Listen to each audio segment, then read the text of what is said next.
Olá, educador, olá, educadora. Seja muito bem-vindo, seja muito bem-vinda. Eu sou Marisa, formadora no Instituto Jung e professora da área Linguagens e suas tecnologias.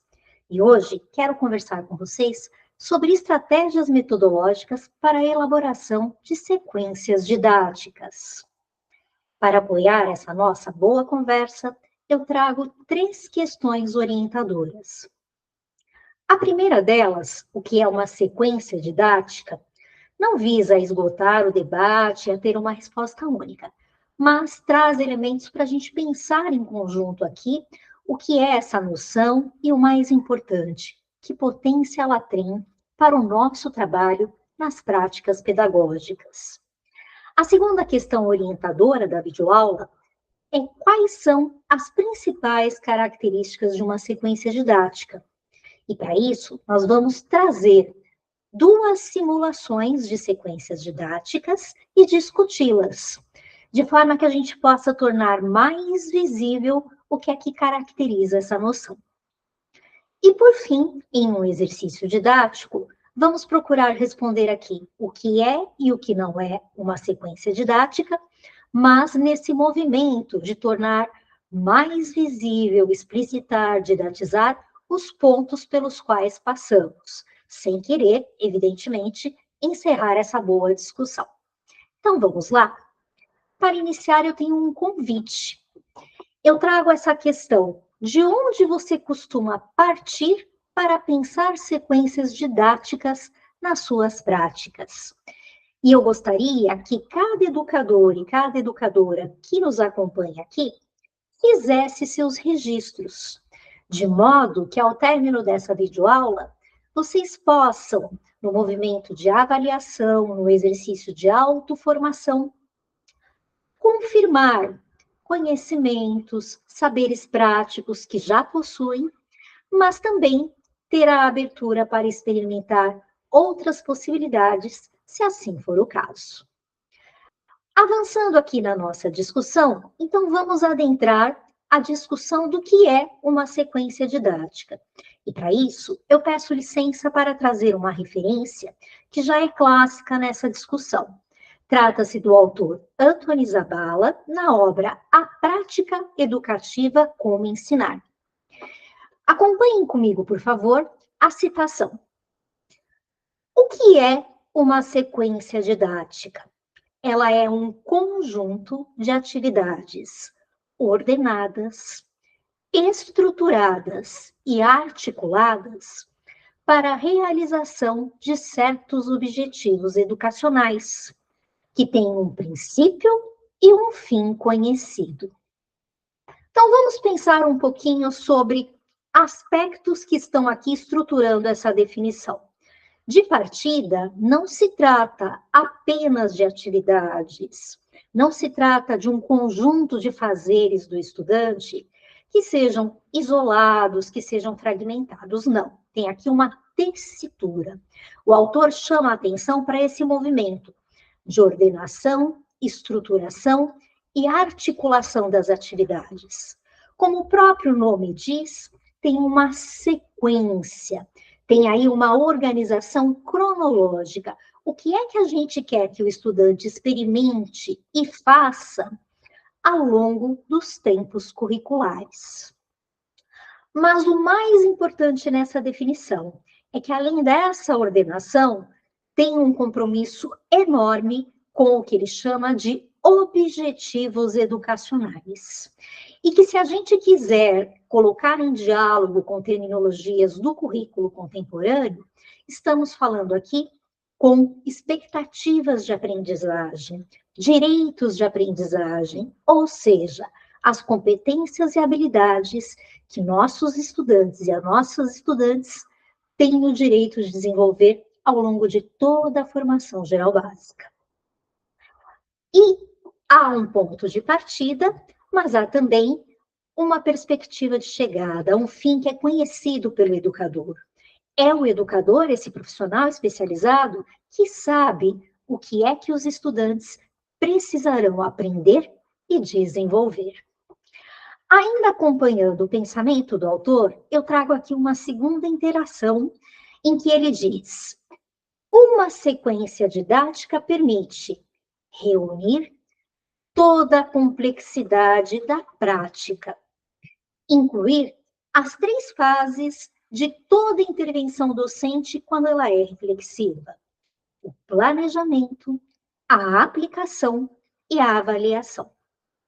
Queria também conversar um pouquinho sobre o que atravessa essa interação que estamos fazendo aqui com o autor.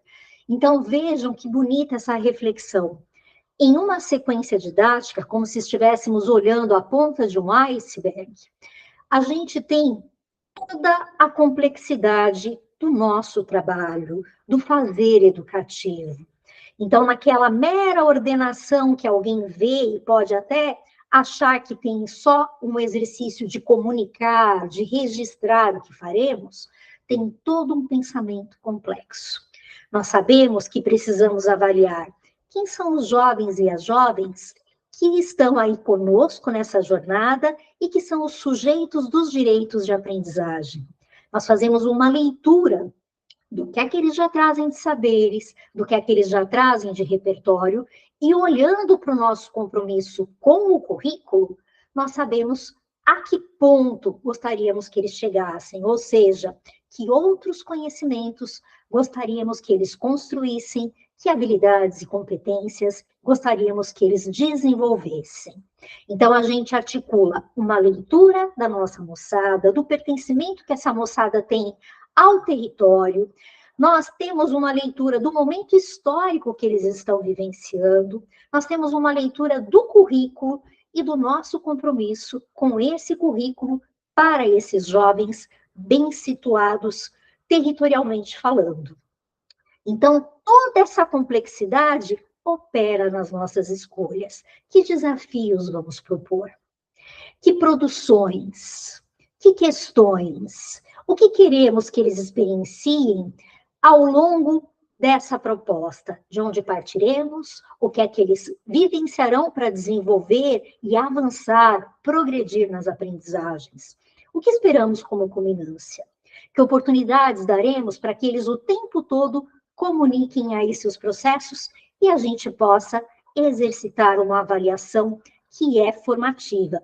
Não aquela avaliação de culminância que apenas mede o que o estudante aprendeu e a estudante ao término da jornada, mas aquela avaliação que observa, que faz intervenções, que dá feedbacks, que vai fazendo ajustes no planejamento para que o estudante aprenda. A avaliação que está a serviço das aprendizagens e não quer apenas medi-las e classificá-las. Pois bem, então, trazendo aqui esse repertório de Zabala, eu gostaria de avançar um pouquinho mais para a gente pensar agora a nossa segunda questão orientadora. Quais são as características de uma sequência didática? Como eu anunciei, nós vamos partir da leitura de 2 simulações. O que é que são essas simulações? São registros ficcionais, mas que espelham bastante o movimento de práticas docentes reais. Então, é uma estratégia formativa que nós estamos trazendo aqui. Eu vou pedir que vocês acompanhem a narrativa dessas sequências didáticas, de onde é que o educador pretende partir, o que ele pretende promover como desenvolvimento, o que ele espera como culminância. E na medida em que eu for narrando essas 2 sequências didáticas, aqui está em tela e aqui virá a seguir, por favor, reflitam aí. O que a gente consegue perceber de premissas? Então, para além da ponta do iceberg, que complexidade da prática a gente percebe? Como é que esse professor concebe a aprendizagem? Como é que ele acredita que ela acontece? O que para ele, nesse momento, é mais importante que os estudantes e as estudantes aprendam? Que estratégias ele escolhe para isso? E como é que ele está operacionalizando a avaliação? Então, vamos lá. Então, nessa primeira simulação, o professor comunica o conteúdo que será estudado e indica páginas de um livro que a turma deverá ler. A turma realiza as atividades didáticas que são propostas nesse livro e encaminha, entrega para o educador. O professor devolve corrigido. A turma realiza, então, uma prova. Vamos à segunda simulação. Nesse segundo exercício, o professor apresenta uma situação problemática em relação a um tema contemporâneo. E aqui eu vou abrir um parênteses para lembrar que nas orientações curriculares brasileiras, nós temos um documento sobre os temas contemporâneos transversais, né? Então, estamos falando aí de meio ambiente, economia, saúde, aspectos da cidadania e do civismo, multiculturalismo, ciência e tecnologia. Claro que são temas amplos, são macrotemáticas que vão recebendo recortes, mas são temas que têm muito que ver com os principais debates da agenda contemporânea, com os objetivos do desenvolvimento sustentável, com uma pauta aí voltada para direitos, deveres, para o exercício da democracia e em um valor aí de sustentabilidade. Então, pois bem, voltando aqui ao exercício, ele apresenta uma situação problemática em relação a um tema contemporâneo. Os estudantes são mobilizados a pensar em problemas ou questões diante dessa problematização maior. E, para isso, consideram os seus contextos e as suas realidades. Os estudantes trocam respostas intuitivas ou suposições. Então, vejam que nesse passo 3, o professor tem aí a oportunidade de diagnosticar, porque os estudantes vão se colocar em relação a essa questão que definiram a partir do que já trazem de conhecimento prévio, né? Vão formular hipóteses a partir de seus repertórios. Aí, o que a gente espera no passo 4? Com a orientação do professor, eles fazem a busca de boas fontes para o aprofundamento da compreensão do problema. E isso na perspectiva da área e do componente, né, em que estão trabalhando o educador e a sua turma. E aqui o que é bacana a gente trazer de consideração, um outro parênteses rápido. Temas contemporâneos, boas questões essenciais, elas exigem uma abordagem complexa, no sentido de que é uma abordagem que se tece com as outras áreas do conhecimento, mas que pode e deve, didaticamente falando, ser ancorada em uma área. Então, eu posso pensar um aspecto da saúde fazendo toda uma discussão ancorada nas ciências da natureza, mas que vai convocar saberes das ciências humanas e sociais aplicadas, saberes de linguagem e suas tecnologias, saberes da matemática e saberes do projeto de vida. E esse movimento pode acontecer em todas as áreas, porque essas temáticas são transversais, não são específicas de uma área só. Então, é claro que a área que vai ancorar vai trazer as suas categorias, ou seja, os seus objetos de conhecimento, sejam eles conceituais, sejam eles processuais, procedimentais, categorias de análise, vai trazer as suas habilidades e vai trazer as suas competências. Então, a área aproveita para fazer a sua entrega, os direitos de aprendizagem que são de sua responsabilidade, mas vai também convocando aí a integração com as outras áreas e com projetos de vida. Parênteses fechado, passo 5, a moçada elabora conclusões, generaliza essas conclusões e comunica. E aqui tem a observação de que a avaliação vai perpassando todo esse processo. Pois bem, feito aqui o movimento de narrar essas duas simulações, eu queria então trazer uma lente de análise, porque não se trata, evidentemente, de dizer qual é a melhor, qual é a mais interessante, mas de trazer aqui uma lente para a gente entender o que é que temos de alcance em uma sequência didática e o que é que temos de alcance em outra. E aí a lente, evidentemente, é esse nosso compromisso com a formação integral, esse nosso compromisso maior, que não toma o estudante só como cognição, né? O estudante é tomado na sua inteireza, no seu pertencimento a um território, no seu movimento de ser um sujeito que tem aspectos socioemocionais, aspectos culturais, aspectos físicos, tudo isso vai sendo trabalhado. E aí, a BNCC traz para a gente, né, a definição do que é uma competência, porque quando você se compromete com a formação integral, você promove um currículo que vai trabalhar competências, que é justamente essa noção que vai operacionalizar não apenas o que é conceitual, não apenas ao que responde ao desenvolvimento cognitivo.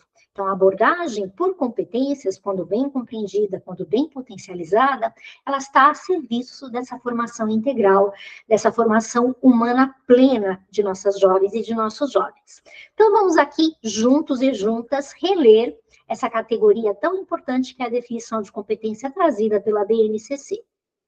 O documento vai lembrar que em uma competência nós mobilizamos conceitos e procedimentos, mas também habilidades que podem ser práticas, cognitivas e socioemocionais. E tem também o aspecto axiológico, né, que atitudes e valores estão atravessando aí na operacionalização de tudo isso. Bom, e para que é que a gente aciona, então? Conceitos, procedimentos, habilidades, atitudes e valores. Agora vem o mais importante, para resolver demandas complexas, seja no âmbito da vida cotidiana, seja no âmbito da cidadania, seja no âmbito do mundo do trabalho. Ou seja, competências têm muito que ver com essa centralidade que os estudantes precisam ter como pessoas que entendem as questões e os problemas do mundo contemporâneo e constroem conhecimentos para lidar de forma engajada, de forma crítica e até de forma transformadora com esses aspectos da realidade. Por isso, competência tem tudo que ver com aprendizagens contextualizadas, aprendizagens interdisciplinares, aprendizagens por área, entre áreas, aprendizagens integradas. A segunda categoria de análise que eu gostaria de trazer aqui é justamente o nosso repertório das 10 competências gerais. Então, é um compromisso de todas as áreas passar por elas, e como é que isso acontece? Nós sabemos. Essas competências vão se desdobrar em competências das nossas áreas e em habilidades das nossas áreas. Mas vejam bem, vamos lembrar aqui. Quando o educador ou a educadora ficcional, na primeira simulação, comunica o conteúdo que vai ser aprendido, seleciona o material didático, o livro que os estudantes deverão estudar, pede que esses estudantes respondam às atividades que vêm nesse material, encaminha para o educador e ele corrige e devolve, nós estamos certamente trabalhando com muita ênfase a competência geral 1. Porque sim, né, estamos oferecendo um material que passou aí por uma avaliação de política pública, né, integrante de uma política que chega para a implementação do currículo, estamos selecionando ali o que a gente entende que é importante, que conversa com conhecimentos que eles precisam dominar na trajetória curricular. Então, está plenamente a serviço do desenvolvimento da competência geral 1. Mas, retomando a lente de análise anterior, será que só isso dá conta do compromisso com a formação integral? Não, sabemos que não. Mas é importante entender que também o currículo não se faz só por uma sequência. Então, em determinados momentos, não há problema que aconteça uma sequência assim, desde que eu tenho a clara intencionalidade que o meu alcance é esse, isso de fato esteja no meu ponto de partida, no meu ponto de chegada, porque eu sei que esse movimento que eu desenhei nessa sequência didática vai conversar com muitos outros momentos de maior amplitude, de maior intencionalidade pedagógica. Então, já na proposta 2, que eu narrei aqui, né, a proposta ficcional, o educador apresentava um problema maior, que precisava ser recortado pelos próprios estudantes, conforme a leitura que eles fazem de suas realidades, e, a partir disso, o professor orienta, apoia a curadoria, a busca de boas fontes que podem interessar aí para a discussão desse problema. Tem também um momento de escuta do que é que os estudantes já trazem antes de aprofundar a compreensão, e isso é que vai permitir o professor saber de onde a turma parte e como é que essa turma avança, progride, para ter uma visão aí mais pautada em conhecimentos, mais sustentada, mais estruturada na discussão do problema que assumiram. Então, vejam, quando tem esse movimento, claro que ele também favorece a competência geral 1, mas com muita força a competência geral 2, porque esses estudantes estão formulando hipóteses que depois serão checadas, que poderão ser reformuladas. Tem lá no finalzinho, vocês devem se lembrar, um momento em que esse estudante chega às conclusões e faz a comunicação disso. Então, tem aí todo um desenvolvimento também da competência geral 4. E como eles vão trabalhar em grupos, por assim dizer, né? Tem ali um aspecto de colaboração, precisam discutir seus posicionamentos, a gente também exercita a empatia e cooperação. E, diante de uma educação problematizadora, que parte, né, de uma temática relevante, contemporânea, significativa e, o mais importante, promove a contextualização dela, o recorte dela na realidade dos estudantes, com muita força, nós estamos favorecendo aspectos da competência geral 10, que é essa competência que chama nossos jovens e nossos jovens para poder agir, tomar decisões, enfrentar, né, os problemas, e aí acionando valores éticos, democráticos, inclusivos, sustentáveis e solidários.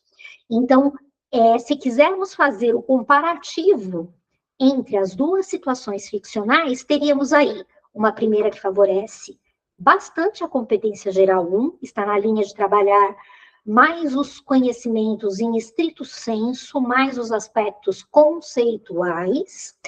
E nessa nossa sequência narrada aí na simulação 2, teríamos um alcance muito maior, que também passa pelo compromisso com todas essas competências que eu fui elencando aqui.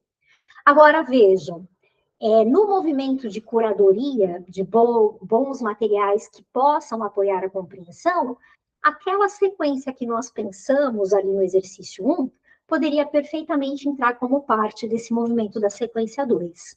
Então, mais uma vez, não se trata de dizer qual é melhor ou qual é pior, se trata de entender por que foram feitas essas escolhas, com que intencionalidades, dentro de que desenho de jornadas que serão oferecidas aí no currículo que nossos estudantes e nossas estudantes vão experienciar. Olá, pessoal! E vamos, nesse bloco, conversar sobre sequências didáticas na perspectiva de nossa área, linguagens e suas tecnologias. A ideia é que, em conjunto, a gente possa revisitar o documento de repriorização curricular para exercitarmos aqui uma possibilidade, uma construção de uma sequência didática, que tanto pode servir como um construto para a gente colocar em diálogo com os nossos repertórios, as nossas experiências, aquilo que já fazemos, como também para nos inspirar na busca aí de novas possibilidades. Então, vamos lá. Para iniciar, eu vou trazer do documento de repriorização a seguinte habilidade. Habilidade de número 104, prevista para ser trabalhada em todos os campos de atuação.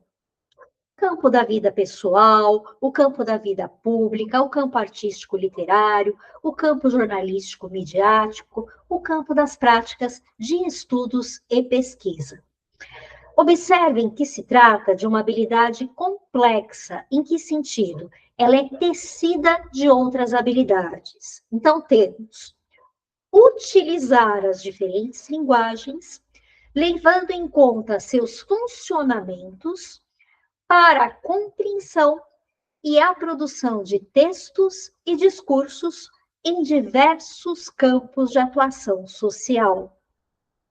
Então, estamos falando da utilização, a perspectiva do uso, estamos falando de uma perspectiva analítica, porque estamos aí considerando como é que estão funcionando essas linguagens, estamos falando do que é o propósito principal, né? Então, isso tudo concorre para que a moçada possa compreender textos e discursos que circulam, então ter aí um posicionamento crítico, né? Entender as intencionalidades, os contextos dessas produções, mas, muito especialmente, para que eles também exercitem a autoria, para que eles possam fazer valer seus próprios pontos de vista.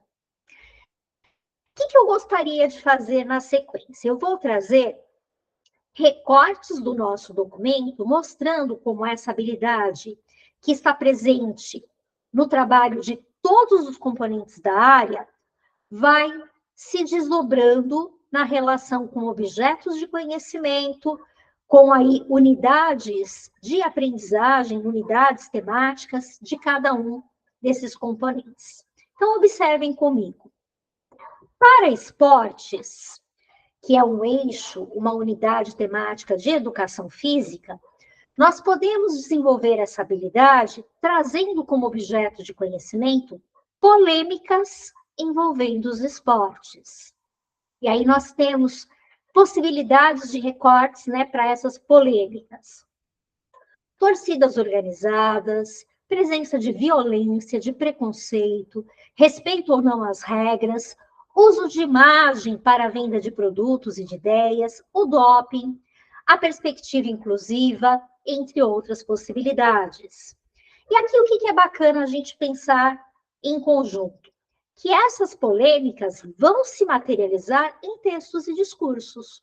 Então, nós podemos ter uma reportagem sobre um fato, né, envolvendo uma polêmica, podemos ter um podcast com esse acompanhamento, podemos ter relatos de atletas em suas redes sociais, mas também podemos ter, do campo artístico-literário, documentários, filmes, podemos ter romances, que também vão, de alguma maneira, colocar representações sobre polêmicas envolvendo o esporte. Vamos ver agora como é que aparece para o componente arte. Então, nós vamos ter aí como eixo, comunidade, corpo e sociedade. E o objeto de conhecimento convocado, olhem que bacana, são os exercícios de linguagens artísticas em produções que tenham na autoria as juventudes. E esses exercícios de criação, de experimentação, de autoria com a arte, trazendo aí também poéticas contemporâneas, né? E a gente sabe, né, as poéticas contemporâneas, elas vão questionar gêneros, elas vão questionar a separação entre as linguagens. Então, a gente vai ter a possibilidade de aprimorar essa habilidade, conversando aí com aspectos da cultura juvenil, notadamente no campo da produção artística. Vejam na sequência como é que aparece para a língua portuguesa, o meu componente de atuação. Então, nós temos aí o eixo e a unidade leitura e produção textual, né? Que são, digamos assim, os dois grandes nortes do trabalho em língua portuguesa. Então, podemos trazer como objetos de conhecimento a leitura de textos diversos em diferentes gêneros, diferentes campos de atuação, mas também a produção. Aqui está com ênfase a escrita, mas, claro, né, estamos pensando em produções que são também multimodais, combinando a escrita com diferentes linguagens. Agora, olhem que bacana o contexto para o trabalho com esses objetos de conhecimento. A produção de textos em gêneros que sejam de escolha do próprio estudante, da própria estudante, dando-lhe oportunidade de assumir sua autoria textual. Então, tem aqui uma combinação de autoria e autonomia, na medida em que a proposta convida o educador e a educadora a trazer aí, né, o estudante, a estudante no centro do processo, já na escolha do gênero em que ele quer ou que ela quer se ancorar para a sua produção.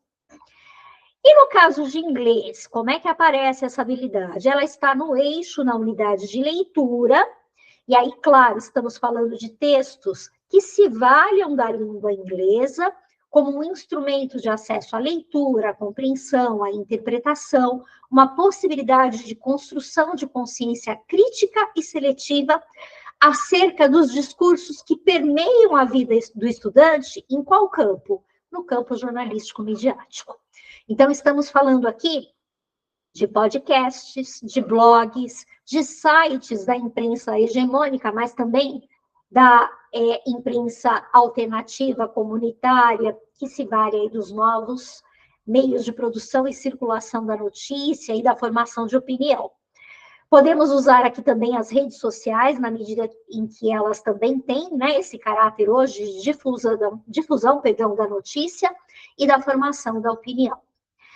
Pois bem, feito esse passeio pelo nosso documento, em que nós fomos visitando a nossa mesma habilidade, que vai integrar o nosso trabalho nesse exercício de construção de uma sequência didática, e ilustrando aqui com os objetos de conhecimento que o documento recomenda, eu gostaria de propor um exercício com um romance. Então, eu estou escolhendo aqui a leitura de um objeto do campo artístico literário, um romance, e todos nós e todas nós sabemos que em contextos de aprendizagem, considerando aí espaços não formais, a leitura é muito bem-vinda, sobretudo a leitura de excelentes textos, como esse que eu quero compartilhar aqui.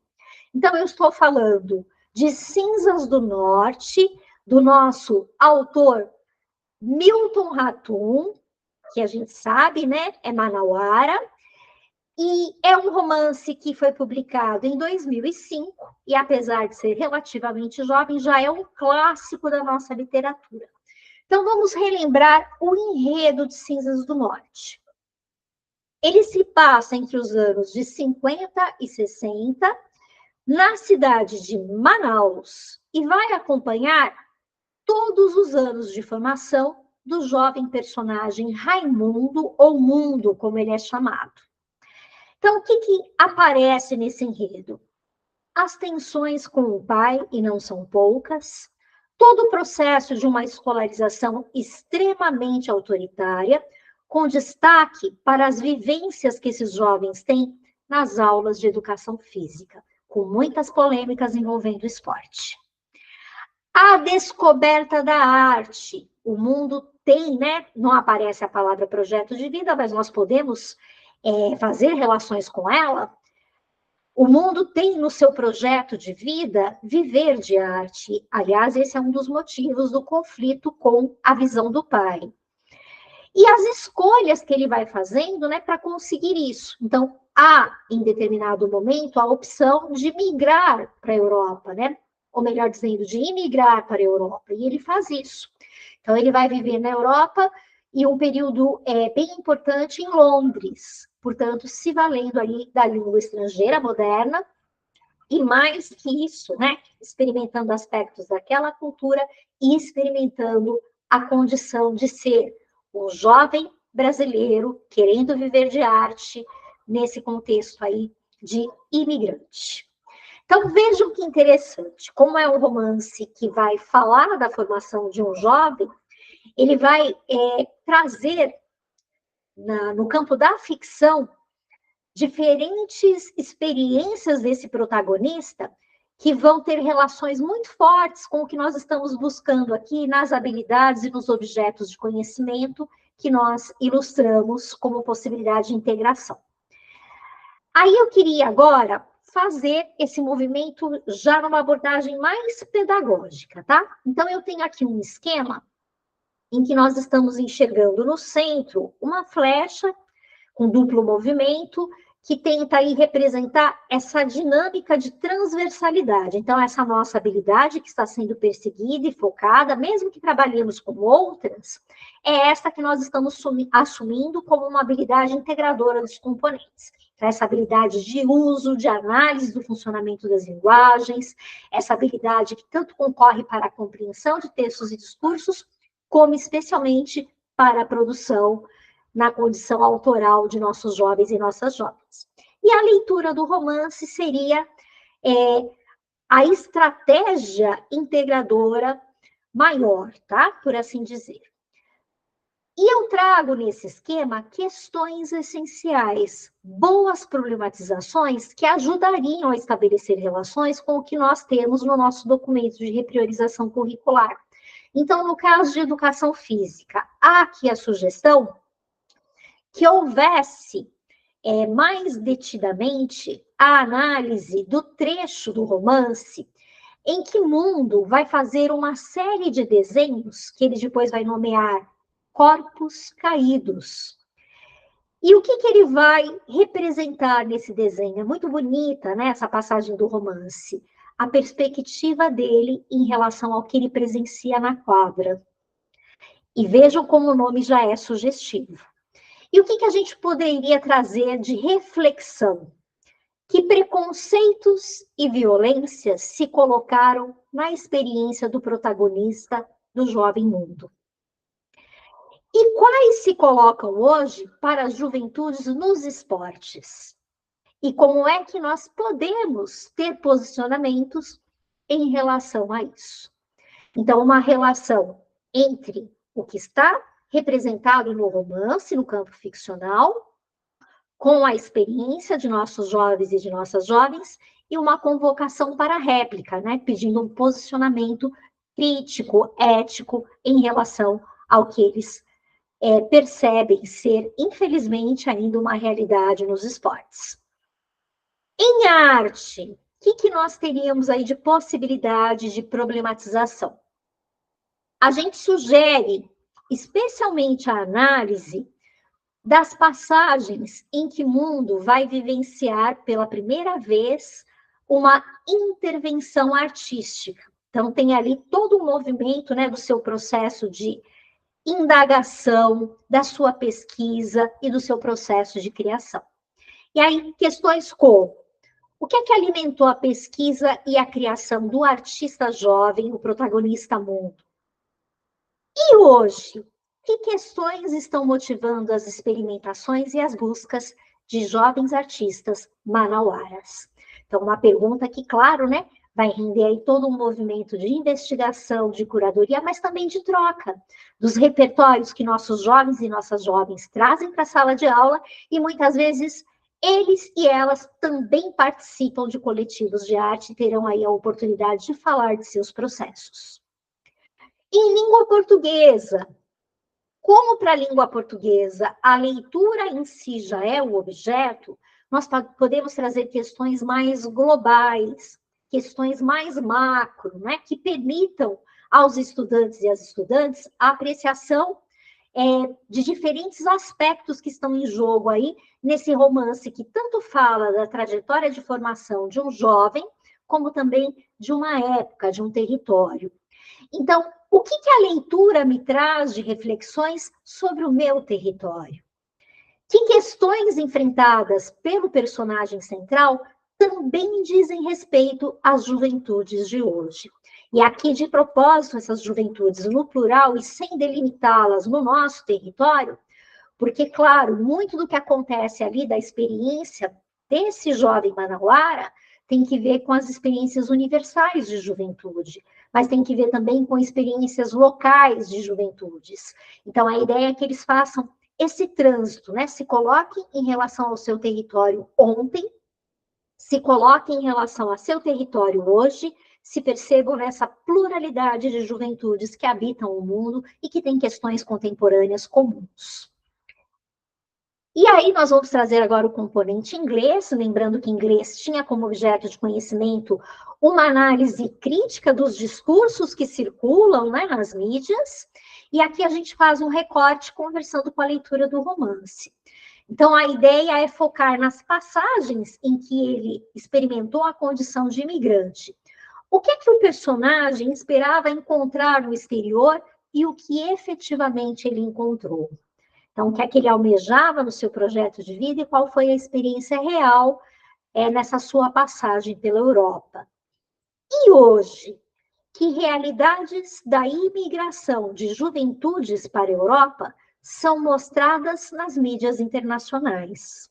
E não só, né, mostradas, mas, sobretudo, com que perspectivas, com que abordagens, com que possíveis interesses.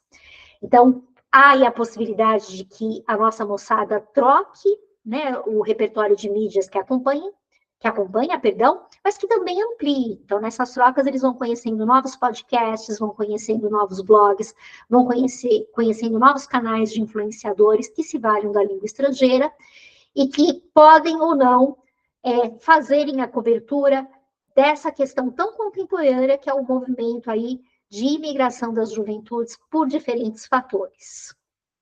Então, esse é um convite, essas são as questões essenciais que poderiam pegar essa leitura, né, de um texto tão potente e desdobrar em chaves de reflexão, em questões essenciais que renderiam aprendizagens significativas em todos os componentes, no movimento de complementariedade e atendendo aí a habilidade que está no documento de repriorização curricular e, claro, também outras, mas aqui estamos tomando essa como eixo de integração, e poderia favorecer os objetos de conhecimento que estão previstos. E aí, como é que isso ficaria na narrativa de uma sequência didática?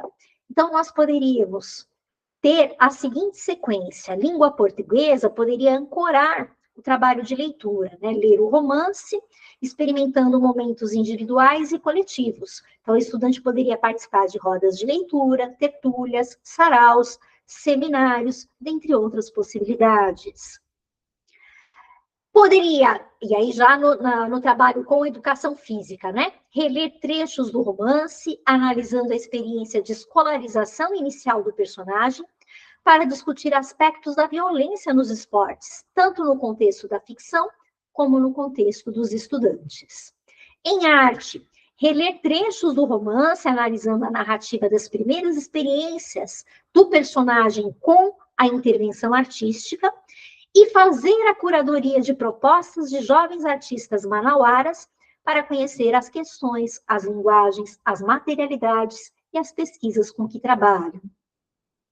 Em inglês, observar mídias internacionais com o uso da língua inglesa para conhecer perspectivas, abordagens com que tratam a questão de imigrantes jovens hoje. E, por fim, a moçada poderia planejar e produzir colaborativamente, já de novo em língua portuguesa, formas criativas de atualizar todas essas experiências de leitura vivenciadas para falar dela. Poderia ser uma peça de teatro, poderia ser numa produção multimodal, um álbum de leitura, poderia ser uma série de reportagens sobre o romance, trocando aí as apreciações de todos os envolvidos. N caminhos seriam possíveis. Marisa, e se eu não tenho a possibilidade de me articular com os colegas de área? Eu posso tranquilamente fazer esse movimento trazendo aí o repertório dos outros componentes da nossa área para o meu. Então, eu posso mobilizar a leitura do romance, combinar essa leitura e dar mais ênfase no meu componente. Então, não quer dizer que as outras questões não virão, porque o romance, como ele é um texto de excelência mesmo, né? Um texto que tem a força da vida, ele vai naturalmente pela leitura, convocando aí todas essas experiências envolvendo as linguagens no movimento de acompanhar a trajetória do jovem protagonista no seu processo de formação. Então, a gente tanto pode trabalhar de maneira articulada, dividindo no tempo as nossas ações. Então, língua portuguesa poderia startar essa leitura, poderia ancorar esse processo de leitura, decidiríamos em que momento os outros componentes retomariam, pegariam o bastão para fazer o exercício de releitura e promover aí o aprofundamento e a investigação das questões que interessam para os recortes desses componentes. Ou então, nós poderíamos ter um único componente promovendo a apreciação global do romance, entrando aí nos seus recortes, nas suas questões de interesse, trabalhando aí os seus objetos de conhecimento. Bom, esse é o construto que eu gostaria de dividir com vocês, essa experiência de sequência didática na nossa área, para mostrar aí a força da entrega que a gente tem na formação integral da nossa moçada. E eu espero que esse exercício tanto possa dialogar com os repertórios de vocês, como também inspirar aí outros movimentos de sequência didática com autoria e criação docente. Depois contem para a gente no movimento de avaliação se fez sentido, o que vocês acharam dessa proposta, para a gente continuar aqui pensando em momentos formativos como esse. Um grande abraço e até a próxima oportunidade. Pessoal, chegamos aos momentos finais dessa nossa videoaula sobre estratégias para a elaboração de sequências didáticas, e eu queria conversar um pouco sobre a importância que os verbos têm nesse nosso movimento de autoria e criação docente. Como nós sabemos, as habilidades, portanto, as expectativas de aprendizagem, os direitos de aprendizagem, sempre se iniciam com um verbo. E esse verbo expressa a ação cognitiva que está em jogo. Então, estamos falando de ações como analisar, identificar, resolver. E esses exemplos que eu trago aqui foram verbos trabalhados nos nossos blocos que trouxeram aí as perspectivas das nossas áreas de conhecimento. Vejam que esses verbos vão transitando por todas essas áreas, mas eles vão ter articulados a eles objetos de conhecimento e contextos de aprendizagem que dão os contornos dessas áreas. O que mais é interessante conversarmos sobre esses verbos? Eles trazem diferentes desafios cognitivos. Então, quando falamos de identificar o problema, estamos falando de um desafio que é diferente em termos de qualidade, em termos de complexidade, do desafio de resolver problemas. E com isso eu também quero chamar a atenção para o fato de que esses verbos mais potentes, que estão mais na ponta da taxonomia de Bloom, então verbos como resolver, produzir, analisar, são verbos que trazem implícitos outros, que evocam outras ações cognitivas e, portanto, outras habilidades. Então, vamos pegar o exemplo de resolver problemas. Para que o estudante possa fazer isso, ele precisa exercitar habilidades de identificar, delimitar esse problema. Ele precisa formular hipóteses, organizando os conhecimentos prévios que ele tem em relação a esse problema. Mas ele também precisa avançar, né? Ele precisa compreender as variantes, as perspectivas que estão em jogo para que ele possa aí sim encaminhar para uma proposta de resolução. Da mesma forma, se eu pretendo que o estudante exercite a análise de um livro, eu preciso que antes ele tenha conhecimento do livro, né? Que ele tenha efetivamente lido.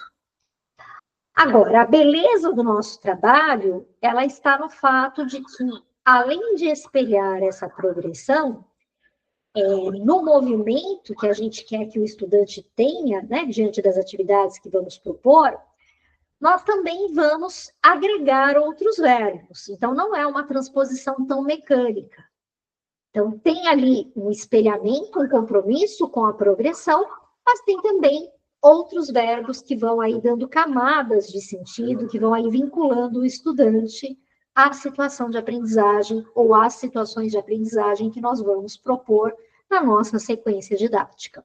Então, por exemplo, talvez seja muito mais interessante, depois de identificar, delimitar o problema, exercitar o avaliar, de modo que esses estudantes possam avaliar como é que esse problema está presente em sua vida, está presente no seu contexto, está presente no seu território. Então, esse movimento de avaliação, antecipando a formulação de hipóteses, antecipando aí a investigação, ele vai favorecer certamente aprendizagens muito mais contextualizadas e muito mais significativas. Da mesma forma, mesmo que o analisar, né, seja sequencial ao movimento de conhecer uma obra, pode ser muito mais potente o professor fazer a seleção de trechos e promover a análise compartilhada, de modo que depois os estudantes se engajem e façam com autonomia a leitura global do texto. Então, eu acho que existe aqui uma beleza, né, no nosso trabalho de poder conjugar esses verbos nos tempos de uma sequência didática conforme as nossas intencionalidades, conforme o que nós estamos assumindo de compromissos de aprendizagem e, o mais importante, conforme a nossa leitura da diversidade de juventudes que estão conosco nesse percurso, de suas realidades, de seus contextos. Vamos ficando por aqui, mas eu gostaria também de convidá-las e convidá-los para exercitar um outro verbo aqui, o verbo avaliar. Então, contem para a gente como é que bateu essa nossa discussão, se ela fez ou não sentido, para que a gente possa cada vez mais ir acertando a mão essa construção conjunta de momentos formativos. Não se esqueçam também de assinar a lista de frequência. Então, muito obrigada e até a próxima oportunidade.